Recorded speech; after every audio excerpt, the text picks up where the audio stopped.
É, minha gente, esse excesso de confiança é traiçoeiro, viu? Eu precisava fazer uma peça e acabei fazendo três, porque tem duas mortas aí e uma tá certa, né? Mas, bom, era uma peça super simples, era uma roldana de nylon que o cliente pediu pra mim, porque tava muito desgastada. Ele falou que só queria trocar porque tava desgastada. Tava funcionando, mas ele queria deixar a máquina bonitinha.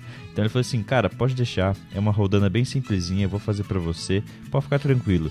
E nessa toda a confiança minha, né, que eu sabia fazer, que era uma rodana simples, matei uma no diâmetro interno do canal, ficou 2 milímetros menor. Então tive que fazer assim, pô, então nem vou continuar, vou fazer de novo. Aí coloquei pra fazer outra, acertei tudo, gente, fiz a peça certinho, fiz a furação, fiz o canal bonitinho. Na hora de cortar, não descontei o bedame, pronto, matei no comprimento. Aí na terceira vez, aí eu fiz certinho, não teve erro, ficou perfeito. O valor que eu cobrei tá na tela, tá? Pra quem sempre pergunta os valores. E aí na sua empresa, já aconteceu isso com